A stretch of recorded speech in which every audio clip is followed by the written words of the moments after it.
Topic number 6.4 है और ये पेज नंबर 151 है बुक पे आपकी।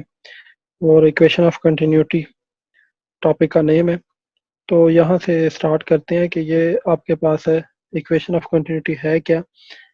सबसे पहले एक हमारे पास यहाँ पे केस है कि एक हमारे पास पाइप है जो कि पानी या सैनिटरी वगैरह के लिए यूज़ हो सकता है। और ये पाइप जो है वो न, पहले वाइड है और आगे जाके ये थोड़ा सा आगे जाके ये नैरो हो जाता है। ठीक है, तो इस तरह से ये पाइप है। इसको हम शुरू में थोड़ा सा कंटिन्यूस रख लेते हैं कि ताकि ये शुरू में ऑन एवरेज हमें ये तकरीबन इस तरह से और बाद में जाके ये नैरो हो जाता है। ये इस तरह का पाइप है। अच्छा, इसका जो नैरो रीजन है ये इस तरह का कोई पाइप डिजाइन हुआ है। इसमें ये रीजन देखा जाए ना, ये जो रीजन है ये रीजन सिमिलर है, तकरीबन ऑन एवरेज सिमिलर है। सिमिलर नहीं भी है तो हम इसको सिमिलर कर देते हैं कि ये तकरीबन इसका वेट जो है ना सिमिलर है। यहाँ से स्टार्ट होकर यहाँ तक इसकी वेट सिमिलर है और यहाँ पे जाते जाते इसकी जो है ना वेट रिड्यूस हुई है और ये अब यहाँ पे तकरीबन कम है इस रीजन में। ये हमने स्टडी करना है एरिया।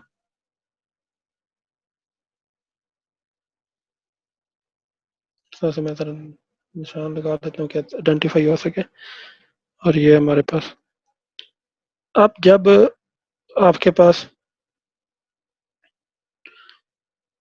एक पाइप में से फ्लूइड जा रहा है, इधर से जा रहा है या इधर से जा रहा है, दोनों तरफ से जिधर से भी आप बना लें, तो इधर से जो फ्लूइड जा रहा है वो आगे जाके उसका जो पाथ है जो जिसमें से वो फ्लो कर रहा है वो नैरो हो गया, यानी क्लोज हो गया, यहाँ से तंग हो गया।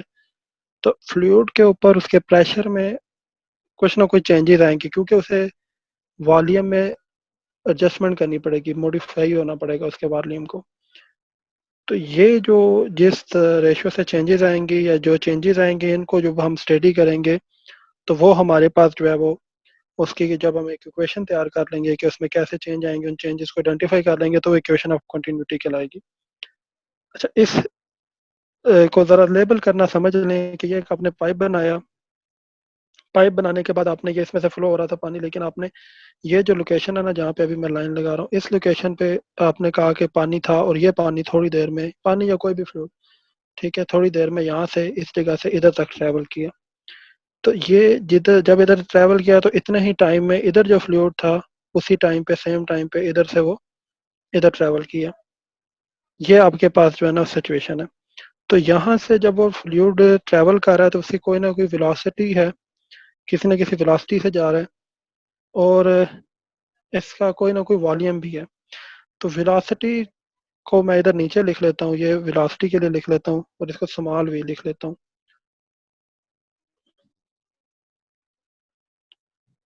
वेलोसिटी के लिए इसके नीचे लिखता हूँ और इसको ज़रा स्मॉल कर लेता हूँ।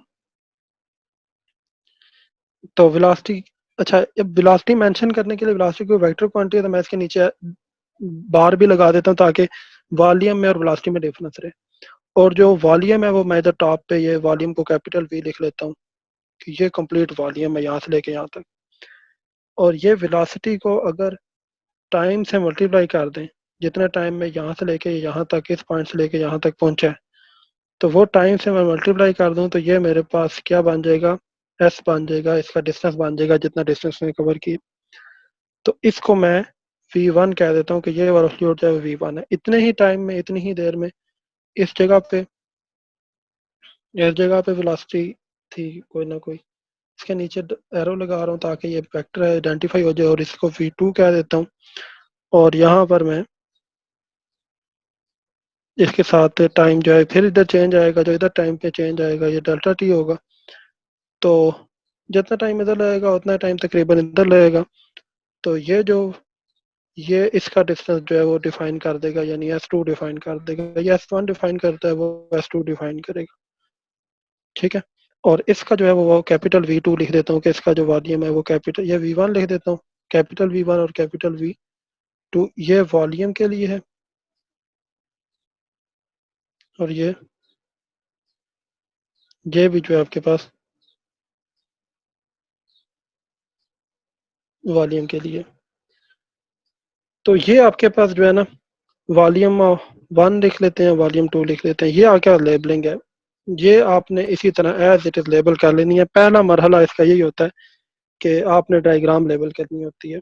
जब आप डायग्राम लेबल कर लें, आगे सारा का सारा उसके ऊपर जितनी भी कैलकुलेशंस हैं वो लिखना और वो बनाना आसान होती हैं। अब इस डायग्राम को जरा समझ लें कि ये डायग्राम क्या कहती है।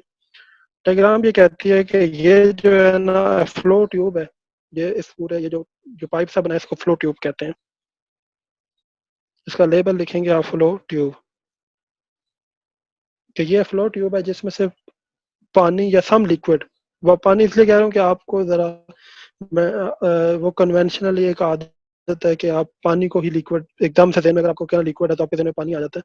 तो वाटर या कोई ऑयल या कोई भी लिक्विड जो है ना, एनी लिक्विड, अब से मैं लिक्विड वर्ड यूज कर लूंगा, कोई भी लिक्विड है वो यहाँ से इस जगह से जो है वो स्टार्ट करता है और इधर जो है वो ट्रेवल करता है। जितनी देर में वो इस पॉइंट से इधर ट्रेवल करता है, यानी V1 ट्रेवल करता है, V1 वॉल्यूम में चेंज आता है, उतनी देर में ही जो है ना आगे जो नैरो सर्कुलेशन है ना उसमें भी जो है ना वाटर ट्रेवल करता है। अब इन दोनों का वॉल्यूम इक्वल होना चाहिए, V1 V2 के इक्वल होना चाहिए, क्योंकि जितना वॉल्यूम इधर से डिस्प्लेस होगा उतना ही ट्यूब के सेक्शन नंबर बी पे, यानी ये एक तरफ ये हमारे पास ये जो सेक्शन है ना, इसको मैं अपनी सहूलत के लिए डिफाइन कर लेता हूँ लेफ्ट हैंड सेक्शन,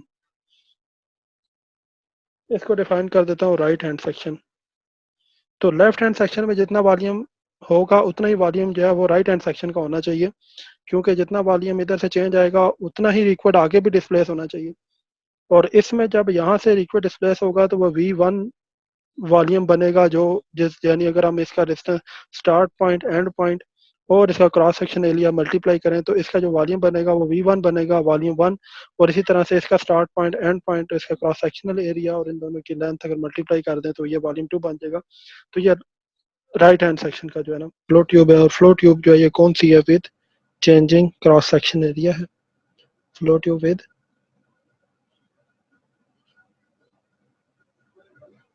देखिए मैं आपको ये लिखना लिखवा रहा हूँ ताकि साथ साथ आप ध्यान में भी बैठा लें और ये लेबलिंग आप याद रखें कि ये आपने इस तरह लेबल भी करना है, ये टॉपिक जो है वो इसी तरह लिखना है।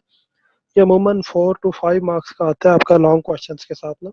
जो 13 मार्क्स के होंगे ना उसमें 2 सेक्शन होंगे आपके, तो उसमें ये जो है ना एक 5 का होगा एक 7 का होगा, उसमें ये 5 वाला जो है ना ये क्वेश्चन आ सकता है।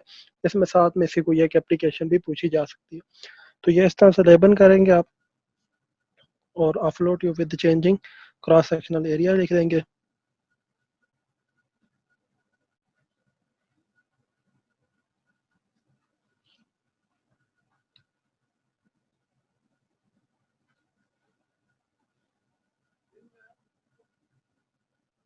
ये आपके पास जो है ना इसकी लेबलिंग कंप्लीट होगी। ये आपके पास कंप्लीट डायग्राम है, एक नज़र इसको देख लें कि ये आपके पास आपने किस तरह से बनाई है। और इसके बाद आप इसको आगे चलते हैं। इसमें जस्ट लेबल जो है वो V1 into T and V2 into ΔT, ये लेबल करना ज़रा इंपॉर्टेंट है। V1 volume 1, V2 volume 2। और इसके बाद आपके पास है S1 जो है वो फर्स्ट का डिस्टेंस और S2 सेकेंड का डिस्टेंस, और इसका नेम जो है flow tube with changing cross section area इसका लेबल है, और इसको मैंने एक्सप्लेन भी आपके सामने कर दिया। तो इसकी जो है एप्लीकेशन थोड़ी सी समझ लें कि इसकी कॉमन एप्लीकेशन क्या है।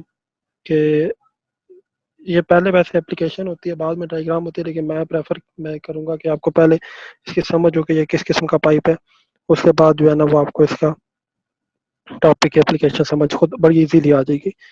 तो कॉमन एप्लीकेशन जो है वो इसकी, ये इसमें MCQ वगैरह के लिए ज़रा ध्यान में रख लें।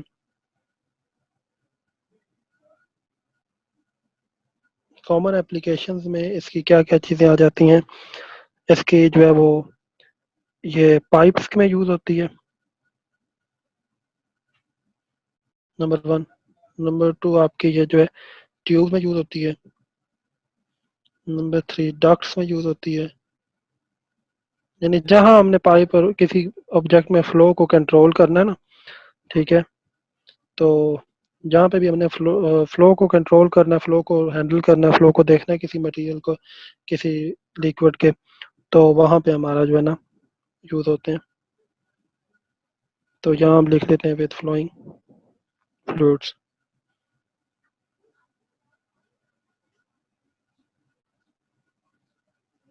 तो ये आ जाएगा पाइप ट्यूब्स एंड डक्ट्स में यूज होती है विद फ्लोइंग फ्लूइड में। और इसकी एग्जांपल आप इधर मेंशन कर लें। एग्जांपल इसकी क्या है? एग्जांपल जो है वो,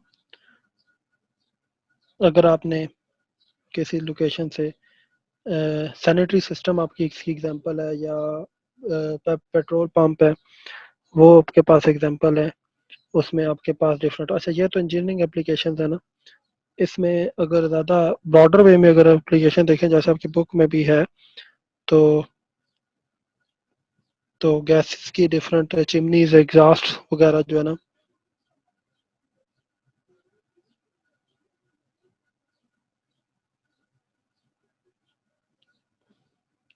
चिमनी लिखने के लिए गैसेस फ्रॉम चिमनी या एग्जॉस्ट लिख लें, डिफरेंट तरह के एग्जॉस्ट वगैरह से। इसके अलावा जो है वो वाटर इन रिवर्स के वाले से भी यूज़ कर सकते हैं। ये आपको मैं भी बताऊंगा कि रिवर में वाटर को कैसे, यानी वो पाइप तो नहीं होता वाटर, लेकिन वहाँ पे ये अप्लाई होती है। तो ये आपके पास वाटर इन रिवर्स के लिए भी इस्तेमाल हो जाती है। ठीक है, तो ये है क्या चीज़? ये एक स्टेटमेंट आपकी बुक में मेंशन है कि equation of continuity,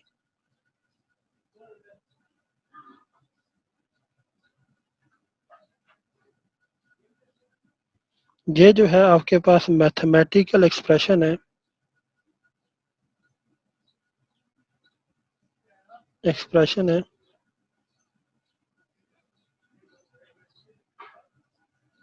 of conservation of मास की।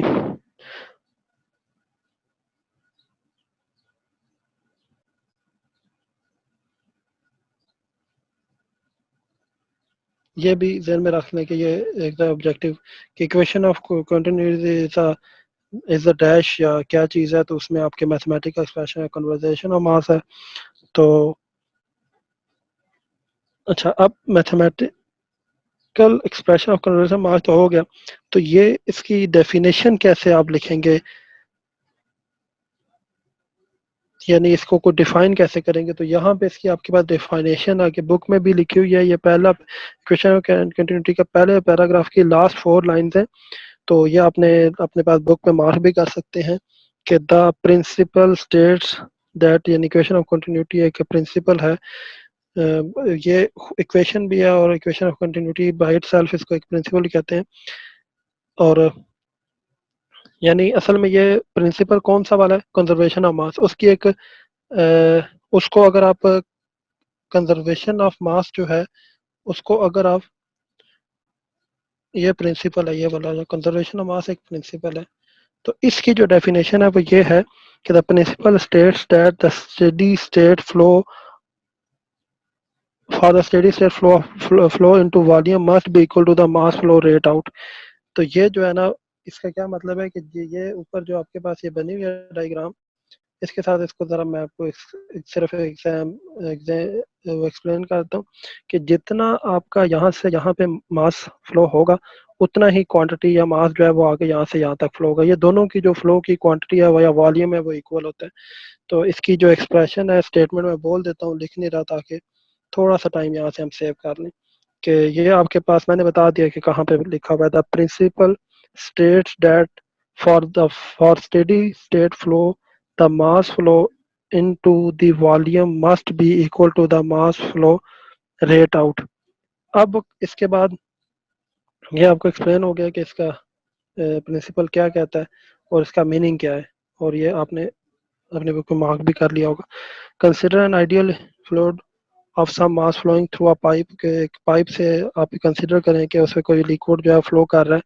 और ये आप इस डायग्राम के साथ सिर्फ समझते जाएं, क्योंकि डायग्राम बन चुकी है। अब जस्ट इसमें हमने इसको समझना है कि ये डायग्राम पे ऊपर कैसे ये हमारी स्टेटमेंट अप्लाई होती है, और उसके बाद आपने इसको मैथमेटिकली सॉल्व कर लेना। वो कहते हैं consider ideal fluid of some मास, एक फ्लूइड है जो कि इधर से फ्लो हो रहा है। तो ये फ्लूइड यहाँ से इंटर हो रहा है, ये जो फ्लूइड यहाँ से इंटर हुआ है वो उसका कुछ मास है। Non uniform cross section area pipe जो है उसका consider ideal fluid of some mass flowing through a pipe of non uniform cross section area, एक पाइप से गुजरा जो कि नॉन क्रॉस सेक्शन एरिया का है। The fluid of the same mass is flowing steadily between two stationary cross section area A1 and A2 as shown in figure। यानी जो उसका इधर ये जो पूरा A1 है और ये जो A2 है,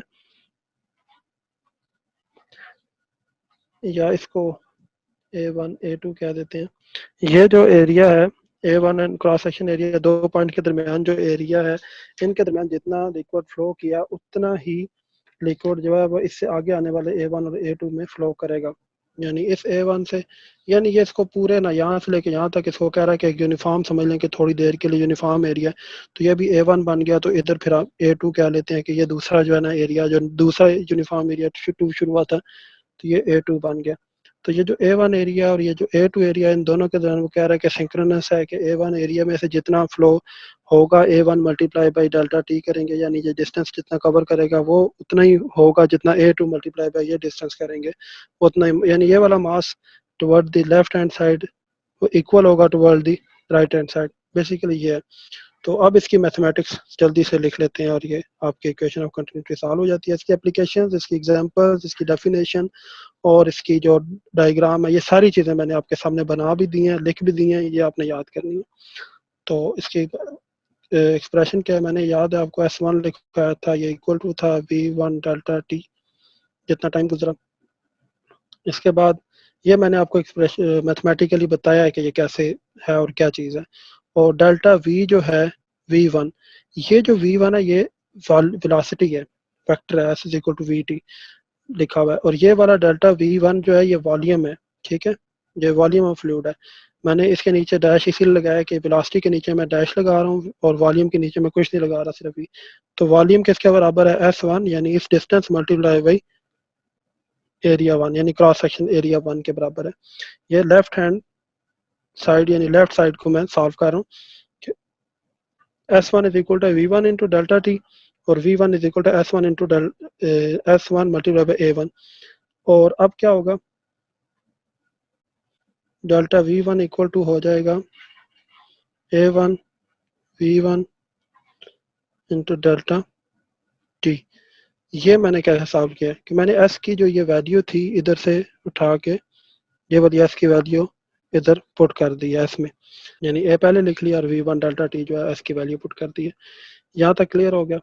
इसके बाद सिमिलरली राइट हैंड साइड पे क्या हो जाएगा, S2 is equal to V2 delta T. Time तो उतना ही लगेगा उसको भी, यानी जितने टाइम में वो लेफ्ट साइड पे होगा उतने टाइम में राइट साइड पे भी ट्रैवल करेगा। और डेल्टा V2 यानी वॉल्यूम 2 इज इक्वल टू होगा S2 मल्टीप्लाई बाई A2, और यहाँ पे क्या हो जाएगा, delta V2 is equal to delta V2 किसके इक्वल हो जाएगा, यहाँ पर सेम एज इट इज हम यहाँ पे A1 V1 लिखा था और डेल्टा टी लिखा था, यहाँ पे हम A2 V2 डेल्टा टी लिख लेंगे। अच्छा, ये V जो है ना, इसके नीचे मैं डैश लगा रहा हूँ, ये क्या चीज़ है, ये मैंने पहले बता दिया कि यहाँ पे ये वेलोसिटी है। ये दो एक्सप्रेशन जब आपने लिख ली, अब आपको ये इशू नहीं होना चाहिए, ये दो एक्सप्रेशन जो है वो आपको बड़ी इजीली आप लिख सकते हैं, यानी ये ड्राइव करना यहाँ तक कोई मसला नहीं था। ये हम पहले हमने डिफाइन कर दिया कि दोनों एक्सप्रेशन कैसे लिखी गई हैं। तो ये सॉल्व करने के बाद आप नेक्स्ट स्टेप में क्या करना है, आपने ये लिखना है नेक्स्ट स्टेप में कि जो आपके पास अगर नो लिक्विड, ये बड़ी ये लाजमी लिखनी है आपने, लिक्विड जो है ना आपके पास वो इन एक कंप्रेसिबल होता है, इसमें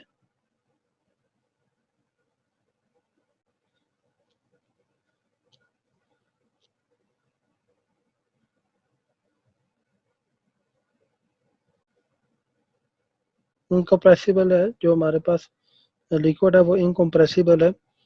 ये पहले हमने जो है ना वो आइडियली डिफाइन कर दिया, ठीक है। या मैं नो नहीं लिखता, मैं डायरेक्ट लिखता हूँ लिक्विड इज इनकम्प्रेसिबल जो लिक्विड हमने यूज़ किया वो या फ्लूइड यूज़ किया वो हमारे पास क्या है, इनकम्प्रेसिबल है। तो लिक्विड के अलावा गैस भी यूज़ हो सकती है ना, अगर इनकम्प्रेसिबल हो तो वो गैस भी डाल दें तो वो इनकम्प्रेसिबल गैस भी हो सकती है, तो मैं इधर फ्लूइड लिख देता हूँ। गैस हो या लिक्विड हो दोनों के लिए एप्लीकेबल हो सकता है। तो ये हमारे पास इनकम्प्रेसिबल है जो यहाँ पे हमारे पास इधर इसमें ट्रांसफ़र होगा। तो अब क्या होगा, अगर इनकम्प्रेसिबल है तो delta M one mass of जो पहले लेफ्ट हैंड साइड पे जो फ्लूइड जो है वो गुजरा है उसका मास वो इक्वल होगा रो टाइम डेल्टा वी वन के। अच्छा ये एक्सप्रेशन कैसे आई है, इसका डेंसिटी किसके बराबर होती है, मास पर वॉल्यूम। तो यहाँ पे डेल्टा एम वन है जो पहले मास है, डेल्टा वी वन है, इधर से ये इक्वेशन बनी है। यानी आपने जो फ्लूइड में यहाँ यहाँ से वो जो हमारे पास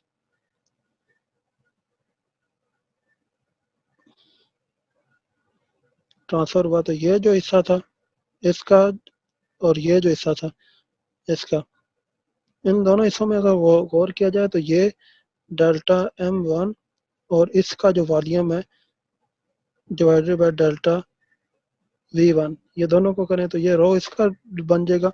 और इसी तरह से इस तर जगह पे भी delta M two divided by delta V two, ये भी रो के बराबर होगा। हमने डेंसिटी क्योंकि उसकी सेम रहेगी, लिक्विड फ्लो के दौरान डेंसिटी अपनी चेंज नहीं करेगा। हाँ इनकम्प्रेसिबल है, और कंप्रेसिबल होता तो डेंसिटी चेंज कर जाता, तो यहाँ पे हम उसको ना अप्लाई कर पाते। तो ये जहाँ पे जो डेंसिटी है फ्लूइड की वो भी सेम है, जो यहाँ पे डेंसिटी है वो भी सेम है। तो हमने क्या किया कि इन दोनों डेंसिटी को सेम रखते हुए क्या करना है, यहाँ पर इसको ये इक्वेशन डेवलप कर ली। कौन सी इक्वेशन, ये वाली, ये इक्वेशन हमने जो है ना वो बना ली है। तो ये इक्वेशन हमने क्योंकि बना ली है तो अब हम क्या करेंगे, इस इक्वेशन को यूज़ करेंगे। Delta M one is equal to rho delta v one is equal to rho. अब वी वन की वैल्यू ये ऑलरेडी हम वी वन मालूम कर चुके हैं, हमें पता है क्या होती है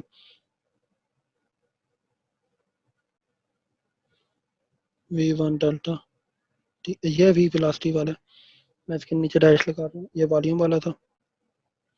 तो यहाँ तक आपको क्लियर हो गया। बिल्कुल इसी तरह से delta M two is equal to rho delta V two rho A two, ये स्मॉल वी टू आएगा, ये नीचे डैश आ जाएगा, डेल्टा टी आ जाएगा। ये दो इक्वेशन एक्सप्रेशन आ गई हैं आपके पास। अच्छा एम वन वी वन की अब हमें पता है कि डेल्टा एम वन जो है वो इक्वल टू है डेल्टा एम टू के, एज अकॉर्डिंग टू। अच्छा बर्नौली में क्योंकि ये सेम स्टेप्स हैं तो मैं इसे डिटेल से सॉल्व कर रहा हूँ ताकि बर्नौली में सिर्फ आखिरी एक्सप्रेशन में चेंजेस लाएं तो बर्नौली डिफाइन हो जाए, कंप्लीट स्टेप्स दोबारा से ना करने पड़े। तो as according to conservation of mass,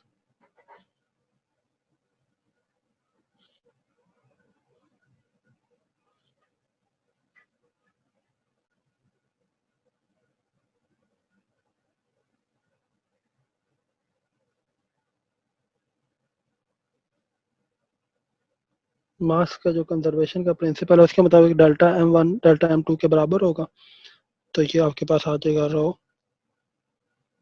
A one v one delta t rho A two v two delta t. यहाँ तक जो है ये बहुत इजीली देखें, ये वी वन अगेन वेलोसिटी है, ये वी टू फिर वेलोसिटी है। अब क्या करेंगे, यहाँ पे a one v one is equal to हो जाएगा ए टू वी टू के। तो ये इसी तरह से आपने स्टेप बाय स्टेप इसी तरह सॉल्व करना है, इसमें आपने जो है वो गलती नहीं करनी। ये रो दोनों तरफ कैंसिल हो गए, तो a one v one equal to a two v two के। ये यहाँ तक आपने सॉल्व कर लिया, और आई थिंक सो आपने साथ साथ अपने पास भी अगर सॉल्व किया तो ये साथ साथ सॉल्व कर लिया होगा।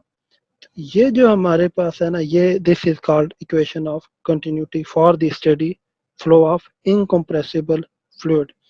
दिस इज,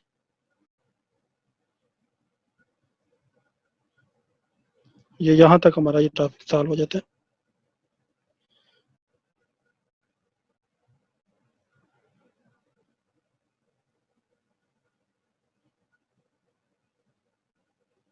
कंटिन्यूटी, ये इक्वेशन ऑफ कंटिन्यूटी है for the steady flow of incompressible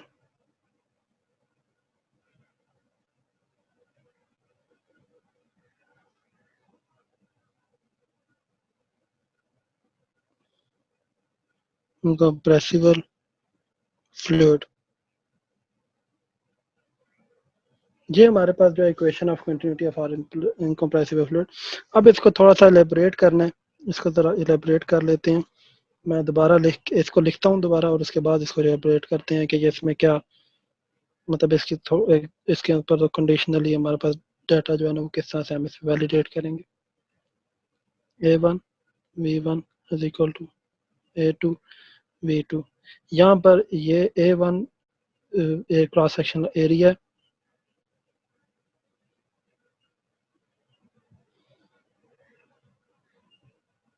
ये V1 जो है वो हमारे पास क्या चीज़ है, V1 हमारे पास वेलोसिटी है।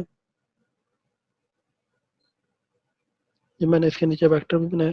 इसी तरह ये भी हमारे पास cross section area of second position है और ये सेकंड पोजीशन की वेलोसिटी है। ये हमारे पास इक्वेशन ऑफ कंटिन्यूटी होती है। ये इसको आप मार्क कर लें कि ये इक्वेशन ऑफ कंटिन्यूटी होती है।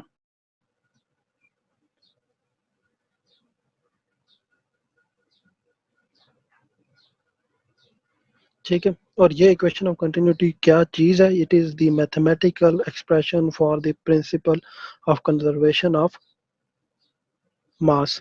और उसके बाद प्रिंसिपल कंजर्वेशन ऑफ मास क्या चीज़ होती है वो आपके पास मैंने बताया था कि the principle states that the steady state flow of the mass flow into volume must be equal to the mass flow rate out। जितना मास फ्लो पहले एक एंड से होगा, किसी भी सेक्शन ऑफ द पाइप से होगा, उतना ही मास फ्लो जो है वो दूसरे किसी सेक्शन ऑफ द पाइप में होगा। यानी एक सेक्शन ऑफ पाइप ये है, इसमें जितना फ्लो हुआ है इस सेक्शन में, उतना ही जितना मास इधर से फ्लो होगा उतना ही किसी दूसरे सेक्शन से होगा, चाहे वो उसकी विड्थ चेंज हो जाएगी और उतना ही मास जो है फ्लो हो जाएगा जो यहाँ पे कहीं और जो है। तो इधर जो मास फ्लो हुआ है वो हमारे पास कम है, मतलब विड्थ कम होकर मास उतना ही है और उतना ही मास आ गया। जितना मास पहले फ्लो किसी एक सेक्शन से फ्लो हो रहा है उतना ही मास किसी दूसरे सेक्शन से फ्लो होगा। तो ये हमारे पास जो है कंजर्वेशन ऑफ मास है। अच्छा, इसको थोड़ा सा आपकी बुक में मजीद डिफाइन किया गया कि इसका मतलब ये हुआ कि एरिया ऑफ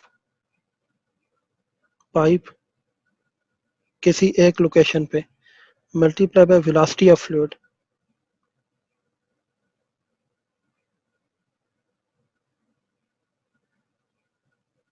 ये दोनों जो है वो इज इक्वल टू होती हैं सम कांस्टेंट के।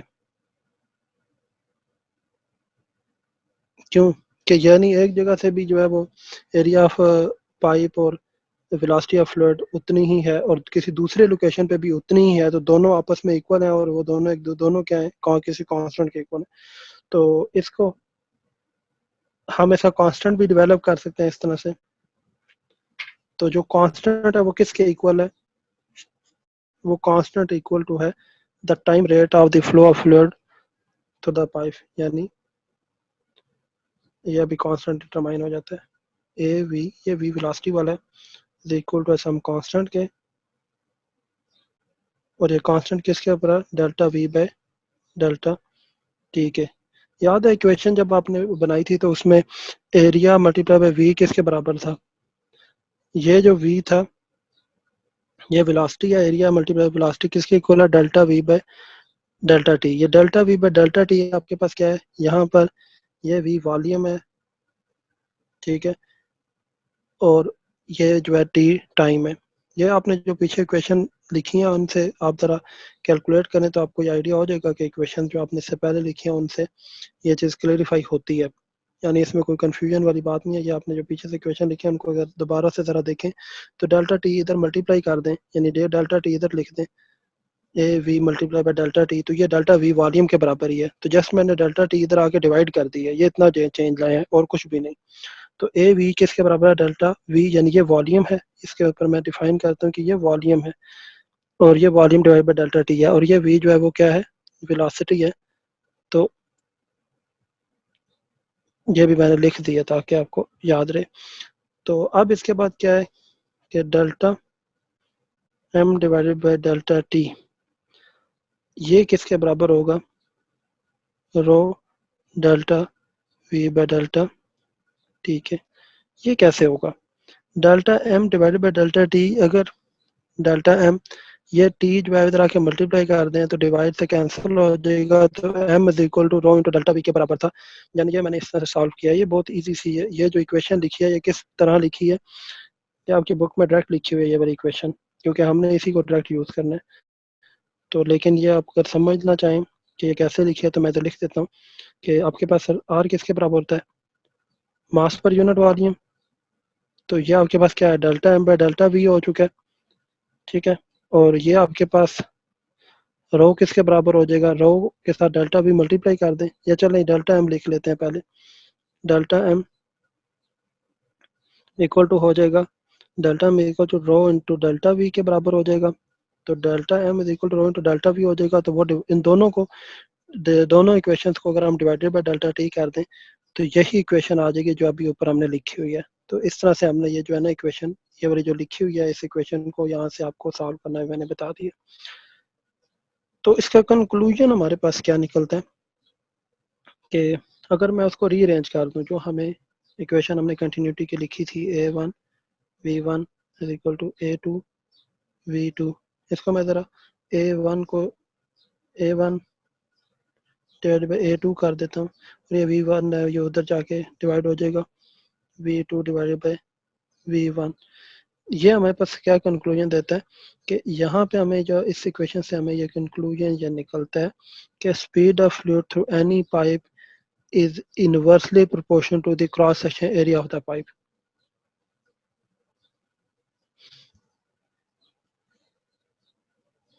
यानी इसको लिख लेते हैं कि V जो है वो किसके साथ इन्वर्सली प्रोपोर्शनल, 1/एरिया के।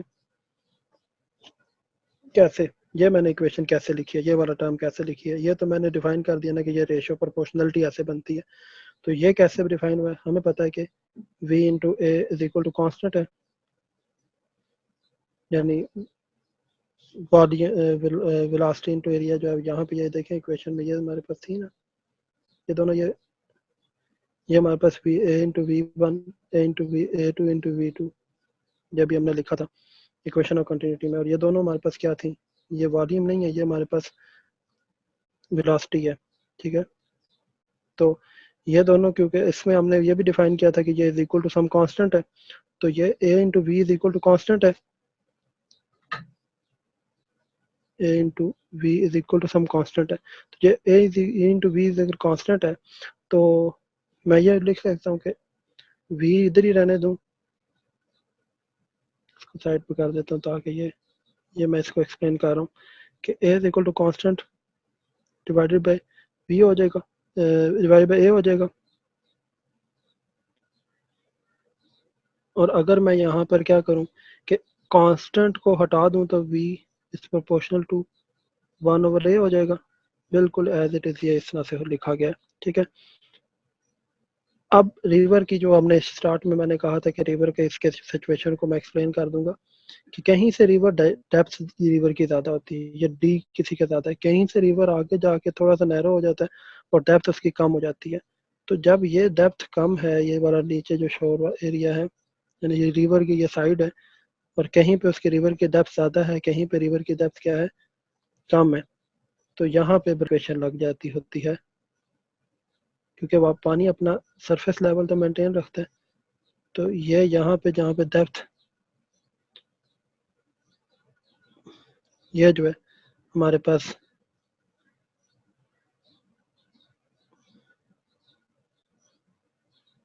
ये जो बेड है नीचे, ये वाला बेड है, और यहाँ पे ये इस जगह पे डेप्थ ज़्यादा है, इस जगह पे डेप्थ कम है। तो इस जगह पे डेप्थ कम है और इधर ज़्यादा है, तो इस जगह पे अप्लाई हो जाएगी, जहाँ पे डेप्थ ज़्यादा है उधर हमारी ए, उधर हम एक ए इंटू वी कर देंगे, और जिधर डेप्थ कम है, ये A2 कर लेते हैं, ये डेप्थ कम है तो इधर भी हम A1 इंटू V1 कर देंगे, और V के नीचे डैश लगे क्योंकि ये वेलोसिटी है। तो इस तरह से हमारी ये रिवर पे अप्लाई हो जाएगा। Deep part of a river has a large cross area in comparison to shallow part of the river, thus deep water flow slowly in comparison to shallow water, यानी जहाँ पे डीप होगा river वहाँ पे पानी जो है वो आहिस्ता फ्लो कर रहा होगा, और जहाँ पे रिवर में, यानी आप एक रिवर के साथ गुजरते हुए जाएं तो आपको ये पता लगेगा कि जहाँ से उसी रिवर में जहाँ पे पानी तेज फ्लो कर रहा है वो, उसका मतलब वो उतना गहरा नहीं है, लेकिन जहाँ पे वो पानी स्लो मूव कर रहा है वहाँ पे वो रिवर गहरा होता है। तो ये एक कॉन्सेप्चुअल क्वेश्चन भाई बन सकता है कि आपके पास किसी जगह पर, अगर आप रिवर के साथ रिवर के बैंक पे मूव करते हुए जा रहे हैं और किसी जगह पे पानी स्लो मूव कर रहा है और किसी जगह पे पानी जो है वो तेज मूव कर रहा है, तो आप इससे क्या कंक्लूड करते हैं? तो इससे यह कंक्लूड होता है अकॉर्डिंग टू कंटिन्यूटी इक्वेशन, या इक्वेशन भी आप लिखेंगे कंटिन्यूटी की, कि ए one v1 equal to a to v2, where there is a deep part there will be low speed of flow, and where there is a less depth there will be more speed of flow. So that is why we conclude that the area which is having slow speed is deep, and the area which is having more speed of flow is shallow or is less deep. ये आप जो है ना वो इधर आप define कर लेंगे तो ये कॉन्सेप्ट होगा। यहाँ तक इक्वेशन ऑफ कंटिन्यूटी मुकम्मल हो जाती है, इसमें ये इक्वेशन ऑफ कंटिन्यूटी मुकम्मल डिफाइन होती है।